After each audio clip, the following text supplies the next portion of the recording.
here's the problem. This is my studio, very happy with it, but I also want it to be my cinema room. The problem is cables, more cables, even more cables with my PS5 Pro, Steam Deck, Switch. Obviously this is where all the ports are, so every time I want to change an HDMI, well, I actually have to route it through the wall because I've drilled in to make it a little bit nicer and hide it behind the scenes. So how do I clear all this and also make it easier to connect my gaming PC and give myself a proper home cinema?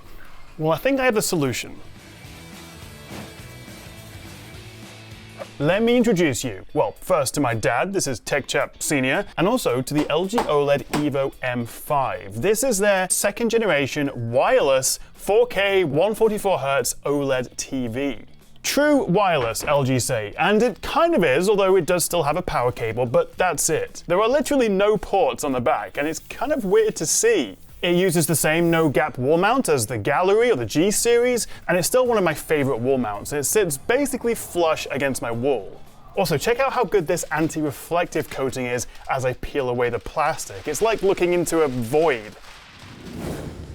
Now, we have seen other TV brands offer various external boxes and hubs for ports, and I think they're great, but they still have to be next to the TV. With LG's Zero Connect box, which ironically is where you have all your ports and connections, I can put this practically anywhere in the room, anything up to 10 meters away. And while it doesn't need line of sight, LG recommends you avoid obstacles and not have anything metal blocking it. And also not positioned much higher than the TV. So I've put it on my desk here. So now I can plug in my PC, my games consoles. In fact, there are 3 full-fat HDMI 2.1s, we've got RJ45, optical, a couple of USBs, although no Type-C port, bizarrely. But basically all the ports you'd need. And it means I can have a much cleaner space around my TV, and this will just wirelessly transmit everything I plug in. So compared to my traditional wired TV, there's basically zero clutter, even though all my consoles and my gaming PC are still connected, just wirelessly. And because you can put the Zero Connect box almost anywhere in the room, swapping out cables is so much easier than awkwardly stretching around the back of the TV. And once you're set up, this is about as hassle-free a TV as you can get. And to optimize the signal, you can rotate this dial on top and push forward and back this little slider. Green is fine, but blue is ideal. It'll even transmit a 4K 144Hz 10-bit HDR G-Sync stream from my PC. It all feels kind of magical, but I also know you're going to have a bunch of questions. But then you're probably thinking, oh, Tom, what a lovely display you have here now, since you've managed to move all your devices away from the TV. But where's your soundbar going to go, and how's that going to connect to this? Well, LG have an answer for that as well. This is a wireless soundbar. Plus, also, we've got a couple of speakers and a sub.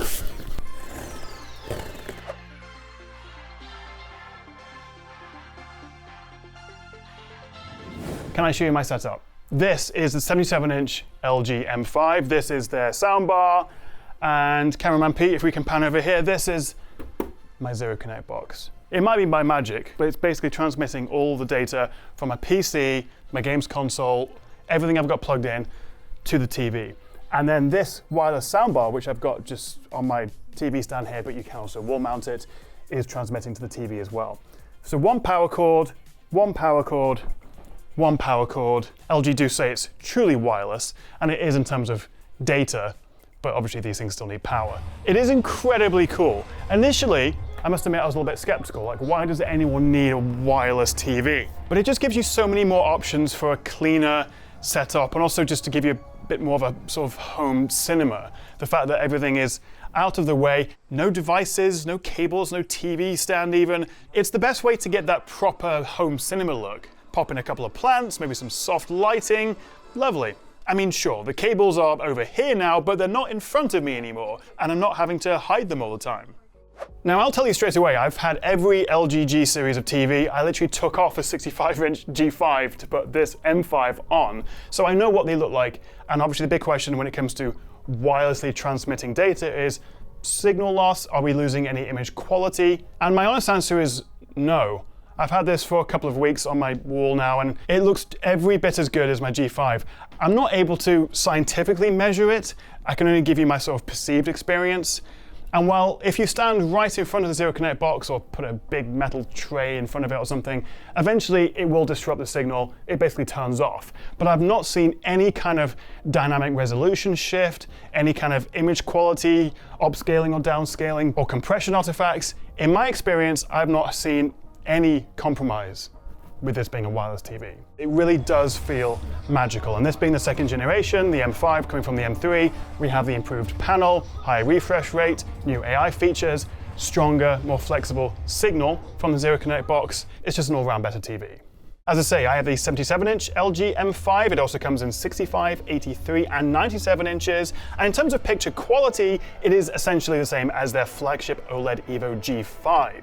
With the same mounting and one wall design, and it definitely looks best wall mounted, although you can buy third-party VESA stands if you prefer. And whether you're playing games, watching movies, TV shows, it is absolutely stunning. That anti-reflective coating really does help reduce glare and reflections, but the highlight is LG's perfect black OLED panel. And together with their Brightness Booster Ultimate, we're getting an even higher peak brightness this year. We also have UL-verified True Black levels, UL Eye Safe, TVE certifications, HDR10, Dolby Vision of course, and for gamers we get G-Sync, FreeSync, VRR, 120Hz with consoles, 144Hz with PCs, and with their auto low latency mode, it detects when you have a game input to turn off all the background processes and give you the best response time, lowest latency. The gaming portal menu also gives you access to streaming apps like Xbox, GeForce Now, so you can even stream your games to your wireless TV. And when you are gaming, if you bring up the Game Optimizer menu, you can see your frame rate, whether it's using VRR, and also adjust various gaming picture settings.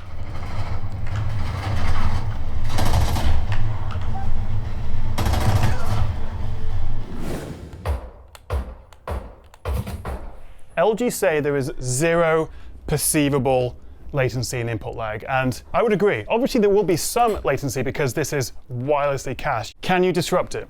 You can. One of the improvements this year is the fact that you don't need line of sight. The M3 did require that. So while you still need to kind of optimize the direction of the signal, I'm standing in the way of it, and it's not disrupting it.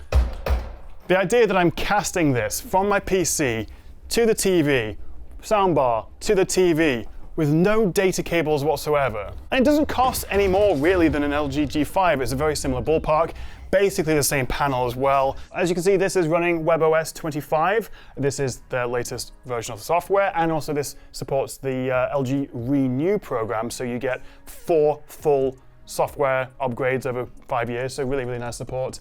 And under the hood, this uses their latest Alpha 11 AI Gen 2 processor, which handles, well, basically everything, making WebOS feel fast and responsive, upscaling, processing, and also giving you all the AI features. I must admit though that I'm not so keen on adverts on my expensive new TV, so if you do pick one of these up, go into the settings menu and you can turn off home promotions. Always worth checking for updates as well, and also maybe turn off the energy saver mode, which is on by default if you want the highest brightness.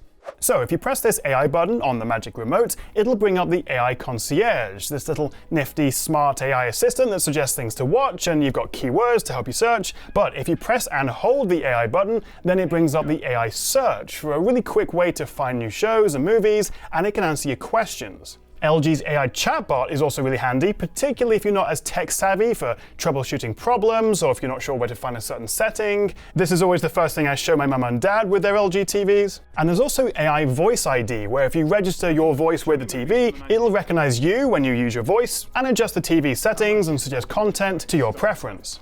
But don't worry, you don't have to use any of this, although it is definitely worth enabling the AI Picture Pro and also AI Sound Pro modes to give you the best picture and sound quality, and also definitely have a play with the personalized picture and also personalized sound wizards, as this lets you create your own custom profiles to suit your tastes. Most of the time though, I stick to the ISF Expert Bright mode for everyday watching, unless it switches me to Filmmaker, Game Optimizer, or one of the HDR modes based on what I'm watching.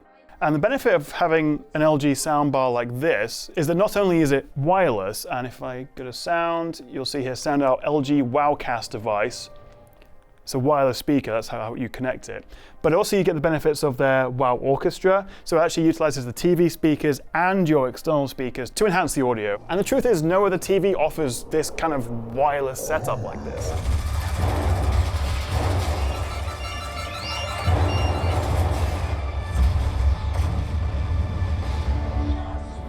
This is by far the most impressive TV I've ever seen and had in my studio, but of course, nothing's perfect. For me, I would like it if the power cable was detachable from the TV. Obviously, everything else is wireless, but because I've wall mounted it, here in the UK, our 3-pin plugs are a little bit bigger than the US ones, so I have to make a hole in the wall the size of the plug, whereas if the power cable could be detached from the TV, then all I'd have to do is route that through the back of the wall, because obviously I want a nice floating TV finish. Also, being wireless, while I haven't perceived any latency or image issues at all, but inherently with any wirelessly transmitted data, whether it's the video or the audio, there will be some loss. Wired connections will always be the best in terms of latency response time, but I've not had any issues with this in my experience. I think the main limitation for some people would be that if you don't have an LG soundbar, LG wireless soundbar like this, then you're going to have to route your HDMI cable or your audio input from your soundbar to the Zero Connect box, which is fine if you have it below the TV or in a cabinet nearby, but if, like me, you put it the other side of the room,